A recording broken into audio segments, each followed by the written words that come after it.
Bonjour Hervé Marseille. Bonjour. Bon, alors ce gouvernement, c'est pour aujourd'hui? J'espère. Vous espérez? J'espère. Vous ne savez pas? Non.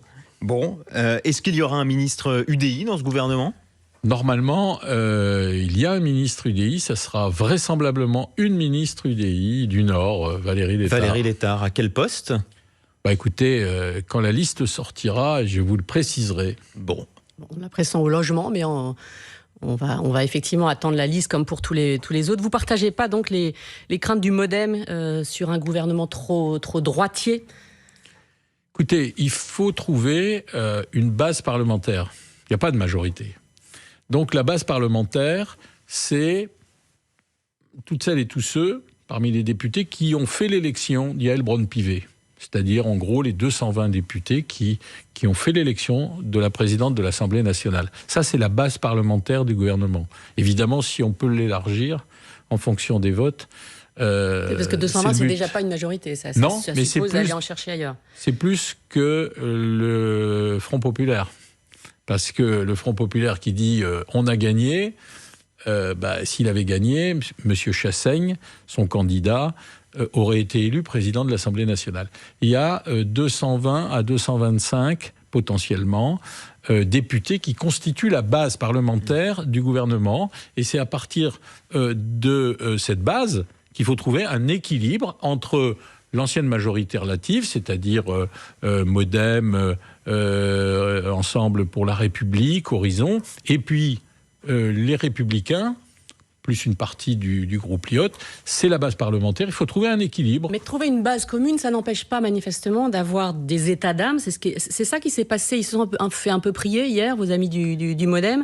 Ils sont pourtant apparemment bien servis, si je puis dire, avec deux ministres, Jean-Noël Barrot au Quai d'Orsay, vous me corrigez si je dis des bêtises, mais Geneviève Darrieussecq à la santé. Qu'est-ce qui s'est passé ? Je pense tout simplement qu'ils ont échangé pour manifester des préoccupations et une sensibilité sur un certain nombre de dossiers, de sujets qui sont susceptibles d'être examinés sur l'immigration et puis surtout sur la proportionnelle. Il n'était question que de préoccupations, d'inquiétudes, de lignes. Il n'était pas question aussi d'une présence peut-être un peu accrue du MoDem au sein du gouvernement? Ça, c'est normal que chaque sensibilité considère qu'elle peut être mieux représentée. Il faut trouver un équilibre. C'était une crainte ces derniers jours de voir une tendance plus représentée qu'une autre. C'est la raison pour laquelle le Premier ministre a réuni l'ensemble des représentants de cette base parlementaire, les président des groupes parlementaires ou des partis, et qu'il a appelé à la constitution d'un gouvernement qui représente toutes les sensibilités avec un équilibre. Mais au final, ils ont obtenu quelque chose? Qu'est-ce qui les a rassurés? Parce qu'ils entrent sans manifestement avoir obtenu plus, même si on le verra. Non, je crois qu'il y a dû y avoir des échanges avec le Premier ministre pour avoir... pas de changement de ligne, de toute évidence. Mais de toute façon, une fois que le gouvernement aura été formé, il appartiendra au Premier ministre de réunir ce gouvernement, de faire un séminaire, c'est ce qu'il a annoncé, pour commencer à définir les lignes fortes de l'action du gouvernement. Ça laisse quand même entendre que tout le monde s'est engagé sans vraiment savoir ce qui allait être fait.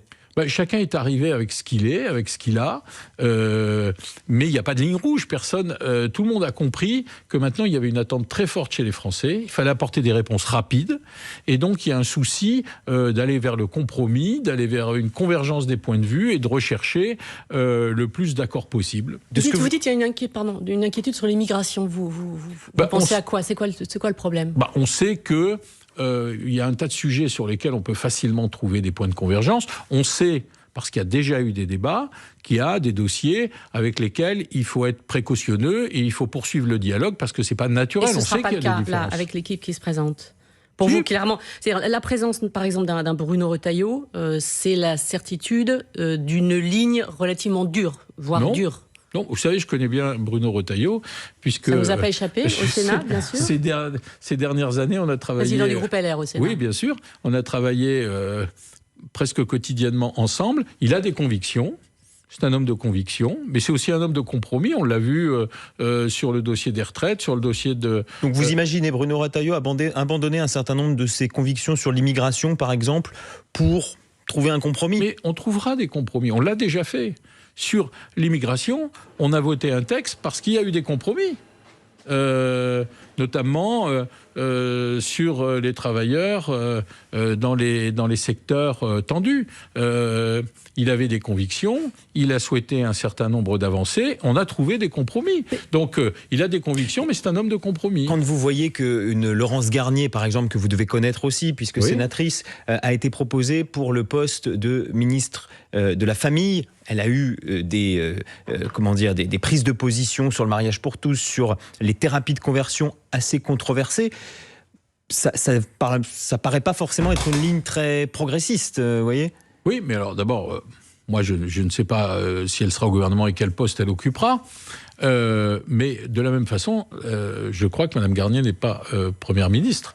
La ligne politique sera celle du gouvernement et il y aura naturellement des compromis, des points de convergence. Non, mais sauf à imaginer que les ministres sont des marionnettes, elle arrive quand même avec des convictions et aux familles. Ou pas, mais je veux dire, c'était ça qui était proposé. Oui, mais tous les autres aussi ont des convictions. Et il y aura des échanges. En tous les cas, le Premier ministre définira une ligne à partir de la position qui sera celle du gouvernement. Et donc, la position individuelle des uns ou des autres est importante. Mais vous n'êtes pas sûr qu'elle soit dans la liste au final ? Mais j'en sais rien, ça. Le Premier ministre le dira quand la liste sera annoncée, j'espère aujourd'hui. Au-delà des ministres MoDem, quelles sont les nouveautés de la dernière liste qui a été envoyée hier au président de la République ? Il manquerait notamment quelqu'un aux finances, puisque Bercy serait saucissonné. Avec l'économie et industrie pour le Haut-Savoyard Antoine Armand, avec Mathieu Lefebvre au compte public rattaché à Matignon, qui, pour les finances, pour représenter la France au Conseil européen notamment ? Écoutez, encore une fois, c'est le Premier ministre qui donnera la liste. Nous, on n'a pas eu connaissance des noms. Chacun a parlé avec le Premier ministre pour la sensibilité qui est la sienne.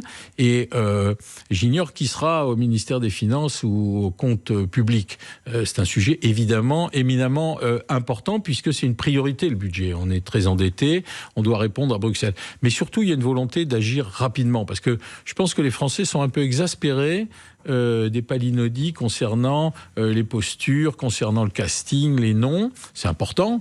On en parle. Ça dit aussi quelque chose de la politique menée. Ça peut dire quelque chose, mais ce qu'il faut aussi, c'est rentrer rapidement dans l'action, parce que vous avez des problèmes, vous avez vu en Martinique, en Calédonie, vous avez des problèmes sur le pouvoir d'achat, vous avez des problèmes agricoles, vous avez des problèmes de toute nature, et je crois que c'est surtout ça qu'il faut faire, c'est de trouver des réponses. On va aussi justement, et on va parler de la suite avec vous, Hervé Marseille, vous restez avec nous, on se retrouve juste après le fil info, 9h-20, Claire Checaglini. Je reste convaincue que le gouvernement Barnier ne tiendra pas. Nous devons nous préparer pour la suite à gauche et faire en sorte qu'il n'y ait pas de bis repetita. Scénario de Karim Bouhamran, maire socialiste de Saint-Ouen. Cet élu très critique vis-à-vis des Insoumis avait affirmé avoir décliné une offre ministérielle de la part de Michel Barnier, le chef du gouvernement qui a par ailleurs transmis sa liste finalisée des 38 noms de potentiels ministres à l'Élysée hier soir. Israël accusé de crimes de guerre par le haut-commissaire à l'ONU aux droits de l'homme, Volker Turk, a rappelé que le droit international interdit de piéger des objets d'apparence inoffensif et qu'utilisent les civils. Déclaration faite hier devant le Conseil de sécurité des Nations Unies. Interdiction de manifester à Fort-de-France et dans 3 autres communes de Martinique jusqu'à lundi matin. Décision de la préfecture. Elle fait suite à des nuits de violence urbaine en lien avec la mobilisation contre la vie chère. Aux États-Unis, alors que le vote pour la présidentielle a commencé par anticipation dans plusieurs États, Kamala Harris insiste sur l'accès à l'IVG. La candidate démocrate à la Maison-Blanche accuse Donald Trump d'avoir été l'architecte du recul du droit à l'avortement. Elle était hier dans 2 États clés où ce droit a été annulé ou drastiquement restreint. France Info. Le 8-30 France Info, Bérangère Bonte, Adrien Beck. Et ce matin, Hervé Marseille, président du groupe Union Centriste du Sénat, président de l'UDI, l'Union des démocrates et indépendants. Hier, Emmanuel Macron, depuis Chartres, où il était pour les Journées du patrimoine, a appelé les partis alliés à aider Michel Barnier à composer son gouvernement. Vous qui lui parlez souvent, il reste très impliqué dans la composition notamment de ce gouvernement ? Je pense qu'il est normal que le président de la République soit attentif à la composition du gouvernement, puisque c'est lui qui signe la liste sur proposition. C'est un langage pudique, voilà. Ce que vous dites, Hervé Marseille. Non, mais là, clairement, le président l'a dit, et je crois que dans les faits, c'est la réalité. Il y a un Premier ministre, il a la liberté d'agir. D'ailleurs, les réunions se font à Matignon. Elles ne se font pas à l'Élysée, elles se font à Matignon. À votre connaissance, Emmanuel Macron n'a pas mis de veto? Non. Est-ce qu'il a suggéré des noms avec insistance? Pas que je sache. Il est normal qu'il y ait eu des discussions entre le Premier ministre et le Président sur ce qu'on appelle les domaines réservés ou partagés. D'ailleurs. Voilà, il y a des vocabulaires qui en disent long. Voilà. Et donc, en tous les cas, il y a une chose sûre, c'est qu'il y a une discussion concernant un certain nombre de sujets qu'on connaît, évidemment, qui sont du domaine habituel du président, c'est-à-dire la défense, la politique étrangère, la sécurité. Et donc, il y a une attention certainement plus particulière. En revanche, et le Premier ministre nous l'a dit quand il nous a réunis, j'ai les mains libres. J'ai les mains libres. Il a rappelé qu'on l'avait appelé, qu'il s'était engagé, parce que c'est un homme qui a des convictions fortes pour son pays. Donc il a dit, voilà, moi j'ai accepté de m'engager pour le pays parce qu'il y a une situation compliquée. Mais je ne me cramponne pas. Et très franchement, Hervé Marseille, est-ce que vous imaginez que ça peut durer très longtemps, ce gouvernement qui est quand même une alliance entre des gens qui jusque-là non pas se détestaient, mais en tout cas ont pu se combattre quand même assez violemment, que ce soit au Sénat ou à l'Assemblée? Au-delà du budget, est-ce que ça peut tenir vraiment longtemps après, si ça tient jusqu'au budget? Il y a un intérêt commun, c'est celui d'agir pour le pays. Parce que le problème, c'est pas le problème des personnes, des individus, des partis. On a pu voir que le problème des partis pouvait vite revenir quand même. Hein. Oui, mais il y a aussi un moment très particulier, c'est que notre pays traverse une situation difficile. Nous sommes très endettés. Nous avons une procédure de déficit excessif qui est instruite à Bruxelles. Il va falloir répondre, faire des économies, avoir une nouvelle trajectoire budgétaire. Mais encore faut-il avoir des majorités pour ça. Vous l'avez dit tout à l'heure, on est le chiffre exact, c'est 215 députés avec les partis de cette coalition. Est-ce que l'un des gros ratés de cette coalition, précisément, c'est pas de l'absence ou presque de la gauche? Oui, mais la gauche a été sollicitée, et d'ailleurs elle a refusé que M. Cazeneuve puisse gouverner. Et moi je veux croire qu'à gauche, il y a aussi des gens responsables qui n'ont pas pour seule ambition que de mettre des bâtons dans les roues du gouvernement et de faire en sorte qu'on ne puisse pas avancer. Il y a aussi des gens... Ils voteront au cas par cas, selon vous? Écoutez, je ne sais pas si on parle du problème de l'agriculture, qui est un problème majeur. Il y avait un texte qui a été engagé avant l'été, il faut le reprendre. C'est pas un problème politicien, l'agriculture, c'est apporter des réponses à tous les agriculteurs de ce pays qui sont dans la difficulté. C'est la même chose sur le problème du logement, pour tous les gens qui attendent un logement. Une loi Retailleau sur l'immigration qui ne manquera pas d'arriver, une énième loi qui risque d'être encore plus dure que la précédente, aux yeux de la gauche, elle ne sera pas votée par la... Écoutez, je n'ai pas le sentiment que ça fasse partie des priorités du gouvernement. Il y a quand même des priorités sociales, il y a quand même... C'est ce qui vous a été dit jeudi quand vous étiez à la réunion avec Michel Barnier et tous les partis? La ligne n'a pas encore été définie, on voit bien les sujets importants. En tous les cas, moi je représente une tendance centriste. Les centristes, ils sont intéressés avant tout par des réponses sur le plan social.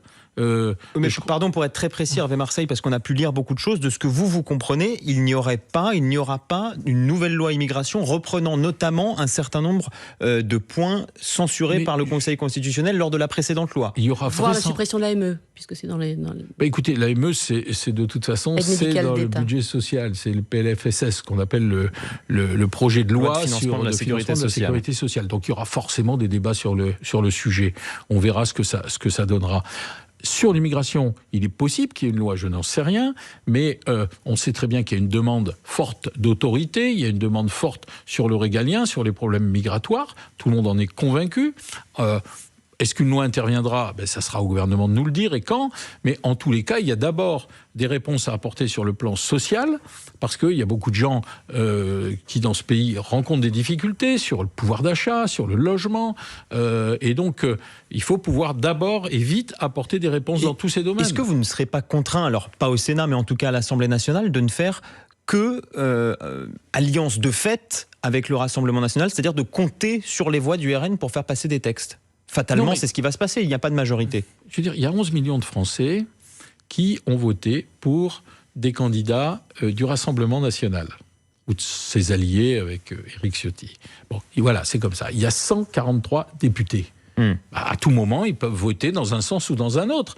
C'est comme aussi faire en sorte qu'ils soient plus tentés de voter dans un sens ou dans un autre. En tous les cas... Il y a aussi 180 et quelques députés dans l'autre côté. Donc oui, mais on peut choisir de faire une coalition des deux côtés. Le choix est plutôt de ce côté du Adrien côté du RN. Becht parlait du Rassemblement national. Oui. Donc je répondais sur le Rassemblement national. Personne ne peut se mettre à la place des responsables du RN. C'est eux qui décident. À un moment ou à un autre, ils peuvent voter pour quelque chose, contre quelque chose. Et personne n'y peut rien. En tous les cas, il n'y a pas la recherche d'un accord avec le Rassemblement national. Mais il y a un fait, ils sont là. Un mot du gros morceau qui nous attend, il nous reste pas très longtemps, mais le budget aura quelques jours de retard, ça on le sait à l'Assemblée. Les Échos parlent d'un déficit public à 6% du PIB en 2024, c'est pire, hein, ils espéraient 5,1 au départ. Pourra-t-on réellement se passer de hausse d'impôts ? Écoutez, ça sera l'objet de tous les débats. Moi, personnellement, avec mon groupe, nous sommes attachés évidemment à ce qu'il y ait des économies. C'est la moindre des choses, c'est important. Et il va falloir s'engager dans les 5 ans qui viennent, certainement à hauteur d'au moins 20 milliards. C'est ce que dit la Cour des comptes par an. C'est un engagement que nous devons prendre vis-à-vis de Bruxelles pour retrouver une nouvelle trajectoire vers 2029 pour retrouver les 3% du PIB. Mais il faudra trouver des recettes aussi. D'un tout petit mot, il faut tailler, vraiment d'un tout petit mot, il faut tailler dans les dépenses des collectivités qui ont dérapé, semble-t-il. Tout le monde doit contribuer, il faut regarder lesquels. Je veux dire, les communes me semblent devoir épargner parce que c'est le dernier maillon avant la population, c'est les cantines, c'est la culture, c'est le sport. En revanche, il faut que tout le monde fasse un effort. Mais taxer les super profits, par exemple, si on revient, vous étiez pour ce genre de piste quand on dit zéro hausse d'impôt. En quelques secondes, s'il vous plaît. Eh bien, il faudra... Oui, sur les super profits, les super dividendes des banques ou des énergéticiens, et puis sur le rachat d'actions pour éviter la spéculation. Merci beaucoup Hervé Marseille, sénateur des Hauts-de-Seine, président du groupe Union Centriste au Sénat. Merci d'avoir été l'invité du 8-30 France.